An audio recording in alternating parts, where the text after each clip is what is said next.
Hi viewers, நம்ம இன்றைக்கி சாலிட்வொர்க்ஸில் ஒரு இன்ட்ரெஸ்டிங்கான டாபிக் பற்றி பார்க்க போகிறோம். இந்த வீடியோவில் பார்த்திங்கன்னா டில்ட் பண்ணும்போது ஒரு வேர்டும், லெஃப்ட் சைடில் டில்ட் பண்ணும்போது இன்னொரு வேர்டும் தெரியும். ஸோ அது எப்படி நம்ம சாலிட்வொர்க்ஸில் க்ரியேட் பண்ணலான்னு பார்க்கலாம். ஆக்சுவலி இந்த மாதிரி டிசைன்ஸ் பார்த்திங்கன்னா 3D பிரிண்டிங் சாஃப்ட்வேர் யூஸ் பண்ணி பண்ணுவாங்க. ஆனால் நம்ம இப்போது சாலிட்வொர்க்ஸில் எப்படி பண்ணலாங்கிறத பார்த்துடலாம். ஃபஸ்ட்டு ஸ்கெட்ச் ஃபைல் ஓப்பன் பண்ணிப்போம். ஓப்பன் பண்ணிவிட்டு அதில் ஃப்ரண்ட் பிளேன் செலக்ட் பண்ணி நார்மல் டூ கொடுத்துக்கலாம். ஸ்கெட்ச் ஆப்ஷன் செலக்ட் பண்ணிவிட்டு அதில் கன்ஸ்ட்ரக்ஷன் லைன் க்ரியேட் பண்ணுவோம். கன்ஸ்ட்ரக்ஷன் லைன் க்ரியேட் பண்ணிப்போம். அந்த லைனுக்கு பார்த்திங்கன்னா இப்போ டைமென்ஷன் கொடுத்துப்போம். டைமென்ஷன் வந்து 100 mm கொடுக்கலாம். டைமென்ஷன் செலக்ட் பண்ணிவிட்டு இந்த பாயிண்ட்டும் செலக்ட் பண்ணோம்னா டைமென்ஷன் வரும். அதை வந்து இப்போ நம்பர் கொடுத்துட்டோம்னா டைமென்ஷன் 100 mm கொடுத்தாச்சு. சென்டர்லேருந்து இந்த பாயிண்ட்டுக்கு 50 mm, அதாவது சென்டராக இருக்கிற மாதிரி க்ரியேட் பண்ணிப்போம். 50 mm கொடுத்துட்டு கன்ஸ்ட்ரக்ஷன் லைன் செலக்ட் பண்ணிவிட்டு டெக்ஸ்ட் ஆப்ஷன் கிளிக் பண்ணோம்னா ஃபஸ்ட்டு பாக்ஸில் பார்த்திங்கன்னா கன்ஸ்ட்ரக்ஷன் லைன் செலக்ட் ஆகிடுச்சு. செகண்ட் பாக்ஸில் நம்ம என்ன டெக்ஸ்ட்டு வேணுமோ அதை டைப் பண்ணலாம். இதில் செகண்ட் பாக்ஸ் தான் டெக்ஸ்ட் பாக்ஸு. அதில் வந்து நம்ம டெக்ஸ்ட்டு க்ரியேட் பண்ணலாம். தமிழ்னு டைப் பண்ணியிருக்கேன். நெக்ஸ்ட்டு ஹைட்டு டிசைட் பண்ணலாம். ஹைட்டு வந்து 15 mm கொடுத்துப்போம். அந்த டெக்ஸ்ட்டோட ஹைட்டு வந்து பார்த்திங்கன்னா 15 mm க்ரியேட் பண்ணிக்கலாம். டிஸ்டன்ஸ் வந்து 15 mm, அதாவது அந்த லைன்லேருந்து ஹைட்டு பார்த்திங்கன்னா 15 mm இருக்கிற மாதிரி க்ரியேட் பண்ணிப்போம். இந்த ஸ்கெட்சை டபுள் கிளிக் பண்ணோம்னா நம்ம எடிட் பண்ணிக்கலாம். டெக்ஸ்ட்டோட ஹைட்டு, அதே மாதிரி ஃபார்மேட்டு இதெல்லாமே எடிட் பண்ணிக்கலாம். டெக்ஸ்ட்டோட ஃபாண்ட்டும் அதோட ஹைட்டும் நம்ம எடிட் பண்ணிட்டோம். ஸோ நெக்ஸ்ட்டு வந்து பார்த்திங்கன்னா எக்ஸ்ட்ரூட் ஆப்ஷன் பற்றி ஆல்ரெடி உங்களுக்கு தெரியும். ஸோ நான் அது வந்து இந்த டெக்ஸ்ட்டை அப்படியே நான் எக்ஸ்ட்ரூட் பண்ண போகிறேன். எக்ஸ்ட்ரூட் ஆப்ஷன் கிளிக் பண்ணிவிட்டு ஸோ நமக்கு இப்போ லென்த்து டிசைட் பண்ணோம். நம்ம இதே மாதிரி ஆல்ரெடி 100 mm டிஸ்டன்ஸ் கொடுத்துருக்கோம். ஸோ சேம் அதே இந்த லென்த்தும் 100 mm கொடுத்துக்கலாம். 100 mm கொடுத்துட்டு ஓகே கொடுத்துருவோம். தமிழ்ங்கிற டெக்ஸ்ட்டோட லென்த்து வந்து க்ரியேட் பண்ணிட்டோம். இப்போ இந்த எல் ஃபேஸ் செலக்ட் பண்ணி நார்மல் டூ கொடுத்துட்டு இதில் வந்து நம்ம இன்னொரு வேர்டை க்ரியேட் பண்ண போகிறோம். அது சேம் அதே ஃபஸ்ட்டு என்ன பண்ணமோ அதே ப்ராசஸ் தான். இதில் லைன் க்ரியேட் பண்ணணும். கன்ஸ்ட்ரக்ஷன் லைன் க்ரியேட் பண்ணிக்கலாம்.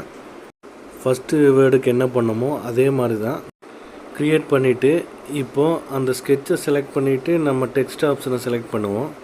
டெக்ஸ்ட் ஆப்ஷன் செலக்ட் பண்ணதுக்கப்புறம் இந்த செகண்ட் பாக்ஸில் இந்துங்கிற நேமை டைப் பண்ணுறேன்.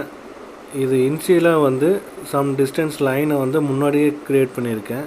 அது எதுக்காகனா சப்போஸ் டெக்ஸ்ட்டோட திக்னஸ் வந்து க்ரியேட் ஆகலை, கரெக்டாக வரல அப்படின்னா நம்ம கொஞ்சம் ப்ளஸ்லேயே வச்சு நம்ம க்ரியேட் பண்ணிக்கிற மாதிரி.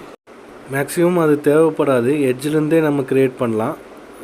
ஸோ இப்போ லைட்டாக நம்ம மூவ் பண்ணி வச்சுப்போம். ஸ்கெட்சை மட்டும் மூவ் பண்ணிக்கலாம்.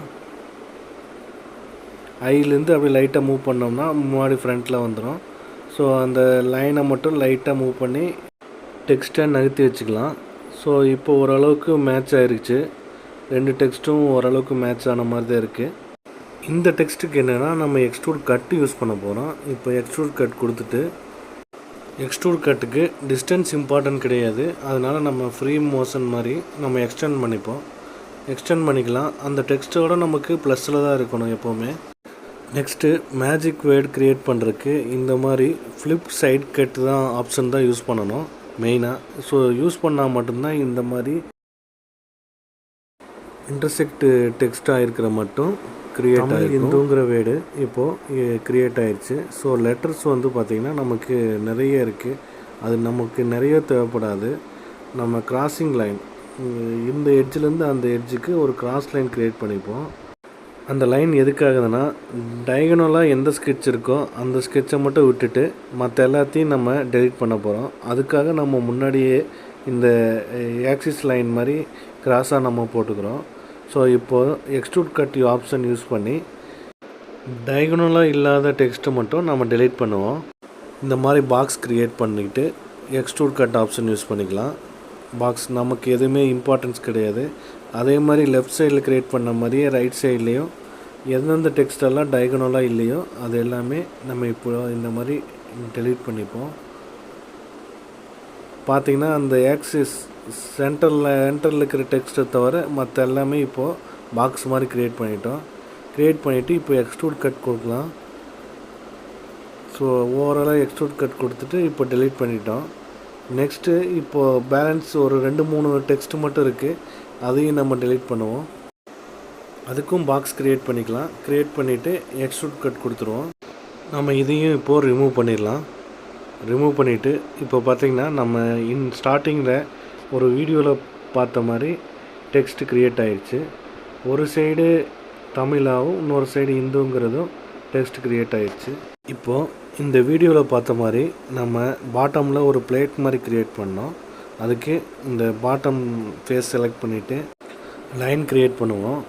டயகனலாகவே லைன் க்ரியேட் பண்ணலாம், அப்போ தான் அந்த பிளேட் க்ரியேட் ஆகும். ஸோ இங்கேருந்து சென்டர்லேருந்து இந்த பாயிண்ட்டுக்கு ஒரு லைன் க்ரியேட் பண்ணிவிட்டு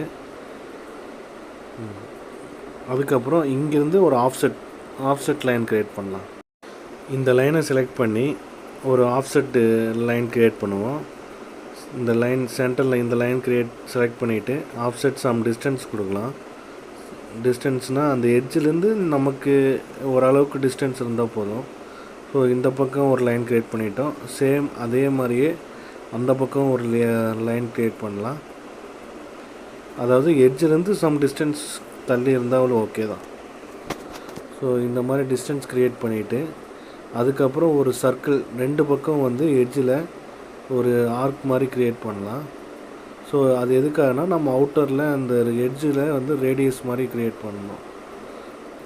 கிளிக் பண்ணிவிட்டு இந்த மாதிரி சென்டர் ஆர்க் க்ரியேட் பண்ணி 2 பக்கமே சென்டர் ஆர்க் கொடுத்து க்ரியேட் பண்ணிக்கோம்.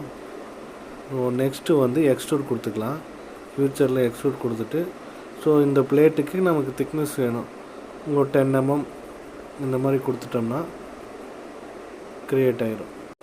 பாட்டமில் ஒரு பிளேட் க்ரியேட் ஆகிடுச்சு. ஸோ இதுக்கப்புறம் இதுதாங்க இந்த மாதிரி மேஜிக் வேர்ட் க்ரியேட் பண்ணுறது சாலிட்வொர்க்ஸில். ஸோ ரொம்பவே ஈஸியாக இருக்கும்.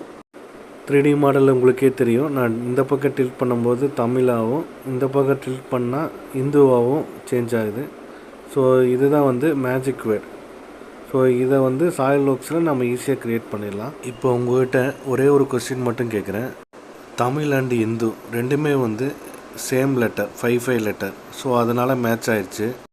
இப்போது ஒரு வேர்டு வந்து 5 லெட்டராகவும் இன்னொரு வேர்டு 6 லெட்டராகவும் இருந்தால் என்ன பண்ணலாம்? ஆன்சர் தெரிஞ்சதுன்னா கமெண்ட் பண்ணுங்கள். இந்த டாபிக் உங்களுக்கு புரிஞ்சிருந்ததுன்னா லைக் பண்ணுங்கள். நீங்கள் தெரிஞ்சுக்கிட்ட மாதிரி உங்கள் ஃப்ரெண்ட்ஸும் தெரிஞ்சுக்கணுன்னா ஷேர் பண்ணுங்கள். இந்த மாதிரி யூஸ்ஃபுல்லான வீடியோஸ் பார்க்க சப்ஸ்கிரைப் பண்ணுங்கள். மறக்காமல் பெல் பட்டனை ப்ரெஸ் பண்ணிடுங்க.